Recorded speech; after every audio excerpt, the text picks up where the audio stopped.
Noi chiediamo che vengano istituiti in tutte le ULSS venete degli ambulatori per dare ascolto ed assistenza alle persone che lamentano dei danni in seguito alla vaccinazione per il Covid-19. Ora è evidente che noi non entriamo nel merito se questi farmaci fossero più o meno dannosi, però come tutti i farmaci presentano delle controindicazioni e per cui c'è fisiologicamente una percentuale di popolazione che può aver subito dei danni. Nei confronti del periodo pandemico purtroppo gli animi si sono esacerbati e c'è una tendenza a rifiutare anche la normalità da parte delle istituzioni che pretenderebbero che questi fossero gli unici farmaci esistenti senza alcuna controindicazione. Rimanessimo anche nell'ambito puramente fisiologico della statistica, è evidente che qualcuno ha qualche effetto collaterale. Diamo ascolto a queste persone che sono cittadini, che soffrono, che hanno delle patologie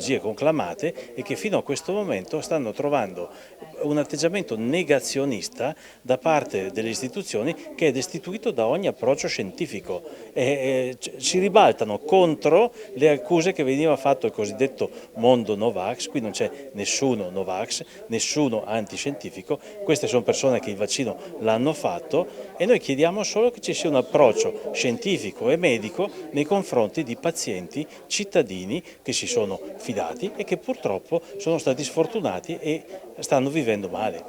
Ha parlato di processo di pacificazione. Sì, ho usato questo termine, io credo che sia necessario fare questo passo avanti perché sono rimaste delle scorie e delle ferite del periodo pandemico. Siccome a causa dell'emergenza sono state prese delle decisioni che a volte erano contestabili, io per esempio il Green Pass non l'ho mai accettato, l'ho contestato pubblicamente, ho sempre separato l'aspetto sanitario da quello invece politico. Il Green Pass era una misura sociopolitica. Ecco, affrontare anche questo problema di chi ha subito dei danni può aprire a un processo di confronto, di analisi anche delle cose che non sono andate bene per poter predisporre le istituzioni ad affrontare eventuali altre pandemie in una maniera virtuosa, ammettere eventualmente anche qualche sbaglio, ammettere che sottoporre i diritti costituzionali a un permesso governativo su una situazione di emergenza è qualcosa quantomeno discutibile, si potrà dire quantomeno discutibile,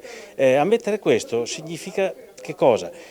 Procedere insieme ad andare avanti, altrimenti si rimane trincerati dietro posizioni che sono apodittiche e dogmatiche e questo non fa bene alla crescita della società. Non solo, chiudo, c'è una parte della comunità che si è addirittura allontanata dalla politica perché si è sentita non ascoltata e marginalizzata. Se noi vogliamo che il fenomeno dell'assenteismo, della diserzione delle urne venga attenuato, dobbiamo dimostrare che le istituzioni sono pronte anche ad affrontare argomenti scomodi, perché solo così si dimostra di essere comunque parte della stessa comunità e che non ci sono alcuni che sono esclusi.